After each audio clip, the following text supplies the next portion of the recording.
परमेश्वराने स्वतः प्रत्येकाला ज्याच्या त्याच्या कर्मानुसार कार्य दिले आहे। गृहस्थाश्रमात असलेल्या व्यक्तीने काया वाचा मन ह्यातून सेवा करावी। परमेश्वराने गृहस्थाला उमऱ्याच्या आत आणि भिक्षा मागणाऱ्याला उमऱ्याच्या बाहेर ठेवले आहे।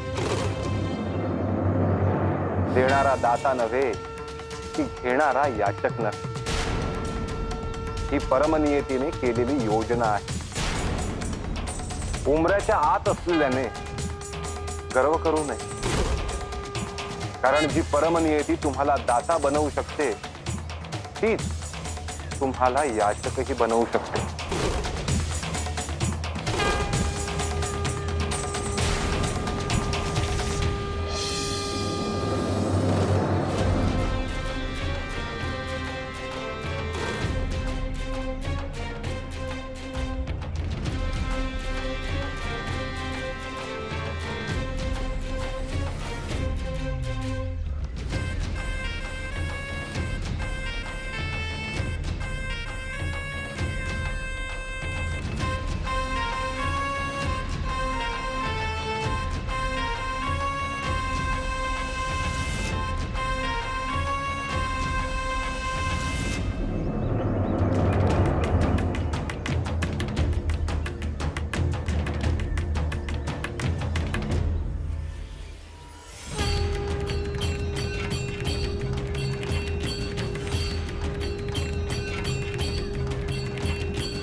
वडे हवेत ना तुला? दे तुझा डोळा काढू। एवढंच ना?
इथेच मी त्या बालकाच्या गुरूंचं दर्शन घेतलं होतं।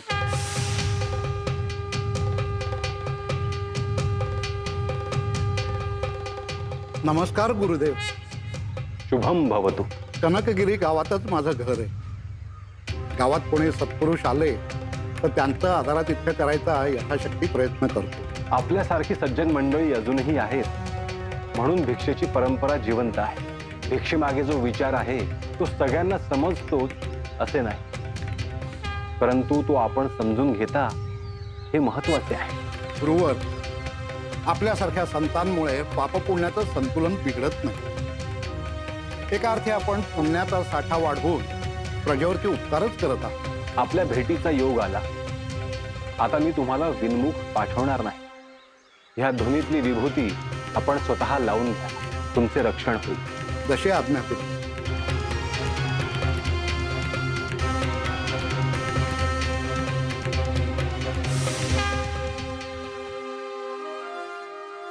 हो ना? हो, ते इथे नाहीये। याचा अर्थ ते इथून निघून गेले। ज्या गावात एवढ्याशा लहान मुलाचा डोळा मागितला जातो तिथे कसे थांबतील ते?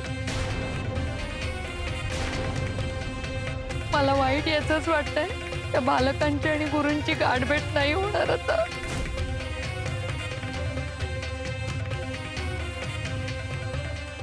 आपल्याला यायला उशीर झाला. हो ना. आपल्याला त्या बालकाची साधी क्षमा देखील मागता आली नाही. गोरक्षरा होतं त्या बालकाचं. हे गोरक्ष, मला क्षमा कर.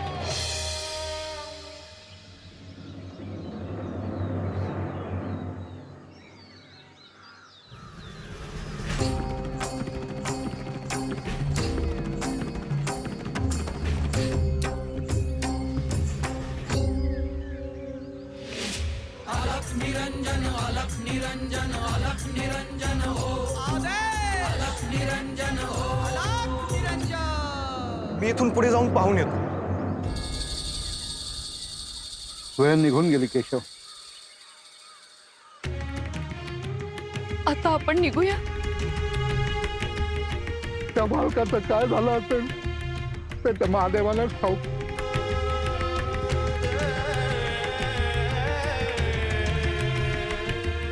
खरंच हो, त्या बालकाला किती वेदना होत असतील. चला, आता इथे थांबून काही उपयोग नाही. थांबा. गोरक्ष इथे नसले म्हणून काय झालं, पण त्यांना मला नमस्कार करू द्या.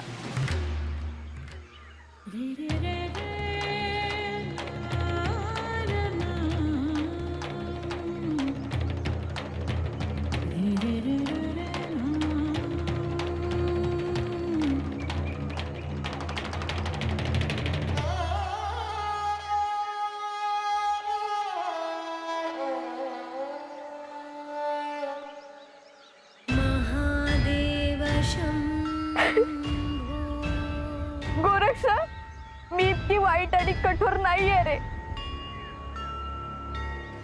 पण त्या क्षणी काय झालं माझं मलाच नाही समजलं.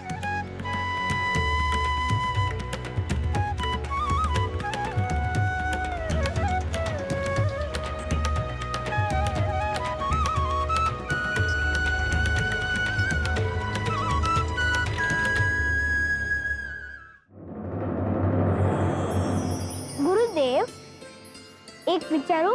तुला काय विचारायचे आहे ते मला ठाऊक आहे गोरक्ष. तरीही विचार.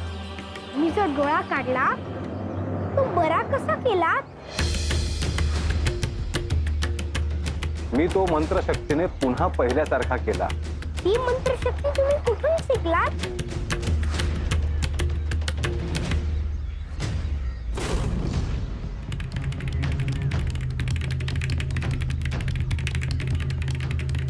आता त्या पोराचं गुरु काय म्हणतील काय ठाव. अख्खं आयुष्य गेलं तर असं कधी ऐकलं नाही. हो, पण तू सामान्य मुलगा नाहीच आहे. आता त्या गुरूंनी शाप दिला म्हणजे केवढ्याला पडलं. डोळं मागायची दुर्बुद्धी कुठून झाली कोणाच ठाऊक. सहज बोलून गेली असेल हो. ते बघ आले ते. काय झालं काका, भेटले का गुरु? काय म्हणले? ते लहान पोर बरं आहे ना?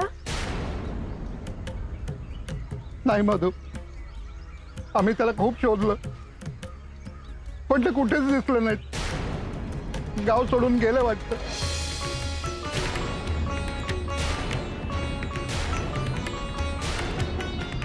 मग तो लहान मुलगा गोरक्ष, त्याचं काय झालं असेल? खूप आधीच निघून गेले असणार.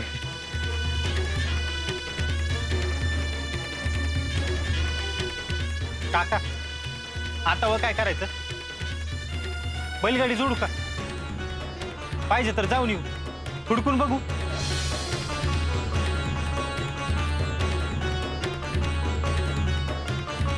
मधु तात्या, आता रात्र होईल, कुठे शोधणार त्यांना?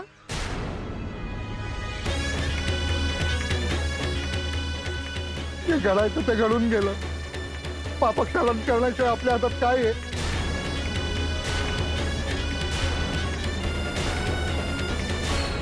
निघतो आम्ही.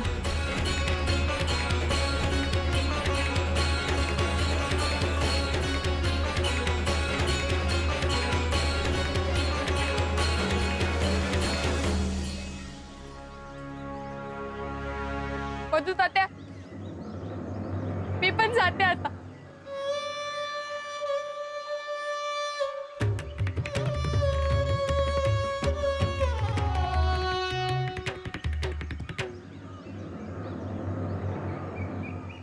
माझे गुरु श्री दत्तात्रय महाराज यांच्याकडून ही मंत्रशक्ती मला मिळाली.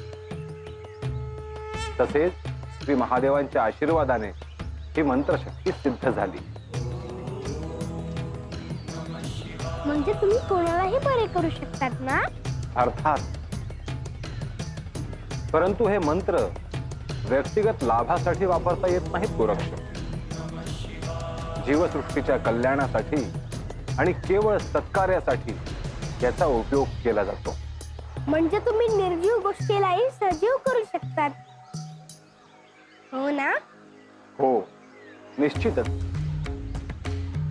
गोरक्ष या मंत्रांमध्ये इतके सामर्थ्य आहे की पाऊसही पडू शकतो आणि अग्निही प्रज्वलित होऊ शकतो.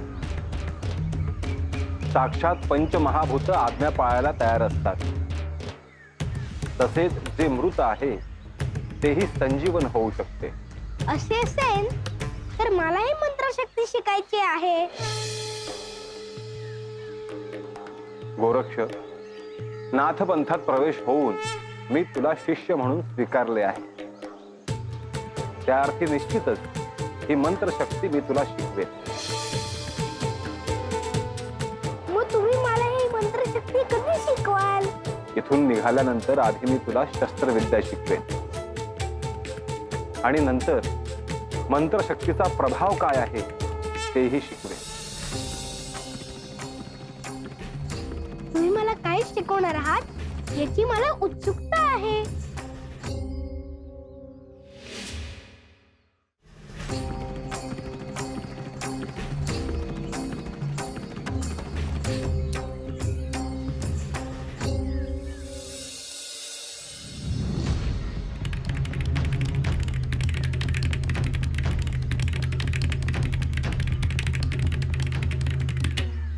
आतापर्यंत मी सगळ्यांचं सगळं ऐकलं, पण माझी खूप इच्छा आहे की त्या बालयोगाला भेटून त्याची क्षमा मागायची आहे.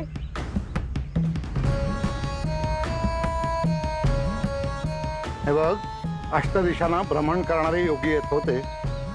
त्यांना शोधणं इतकं सोपं नाही. हो ना, ते जेव्हा आपल्या दारात आले तेव्हा आपण त्यांना ओळखू शकलो नाही, आणि आता त्यांना कुठे शोधणार? जे झालं ते गावाने बघितलं. आता त्यांचा द्वेष सहन करण्यापलीकडे आपल्या हातात काहीच नाही. गावच्या दृष्टीने आपण दोषी आहोत.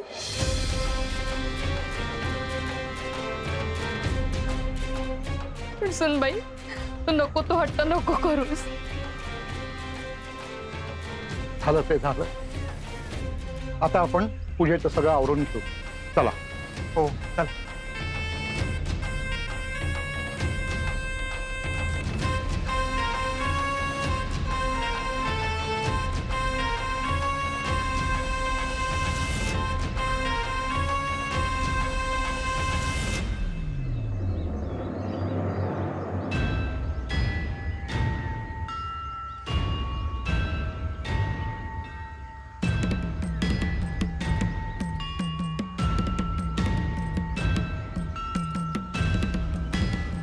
माई,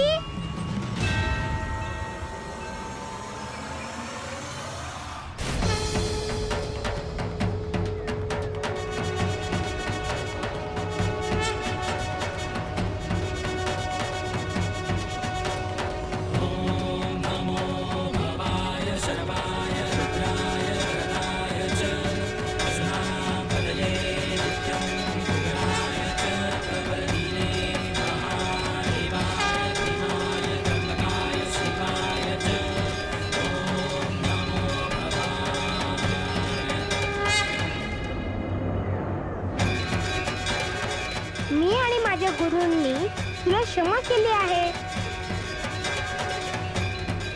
त्यामुळे तू चिंता करू नकोस.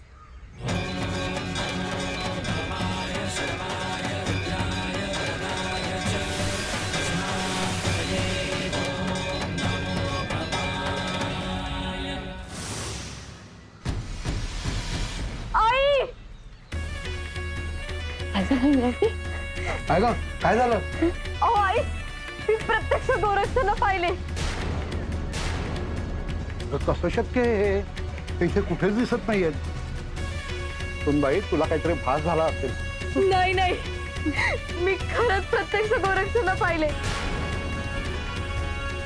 ते म्हणाले सुद्धा, मी आणि माझ्या गुरूंनी आम्ही दोघांनी तुला माफ केलंय. इरावती, फार विचार करू नकोस. चल आई. हो चल इरावती, ये बाळा, ये बाळा.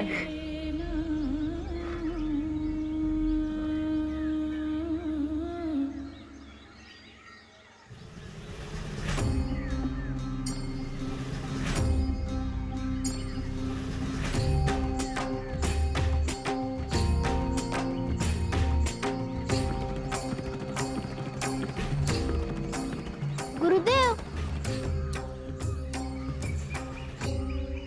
आपण कर्णगिरी गाव सोडून खूप पुढे आलो आहोत. आपल्याला शोधत ते भले माणसं आपल्या मागे आले असतील. जे घडून गेले तो भूतकाळ आहे गोरक्ष. तो तसाच मागे सोडून द्यायचा. या इथे ह्या क्षणी उपस्थित असणे म्हणजे धर्म. आले का ध्यानात? होय गुरुवर. आपण श्री गुरुदेव दत्त महाराजांकडे कधी पोहोचू? ही यात्रा आहे गोरक्ष. सद्गुरूंपर्यंत पोहोचणे इतके सोपे नाही. आपल्या शरीरात अनेक चक्र आहेत.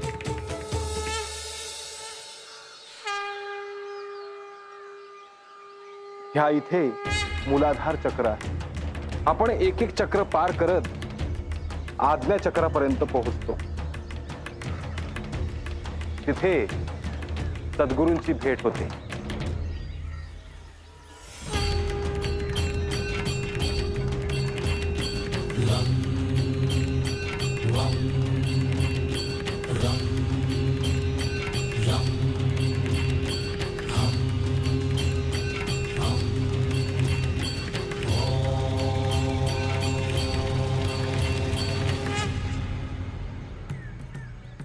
आणि सद्गुरू आपल्या हाताला धरून सहस्त्रधारापर्यंत नेतात,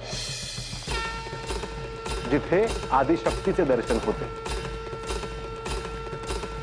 ती सहस्त्र कमळांच्या पाकळ्यांवर बसलेली आहे.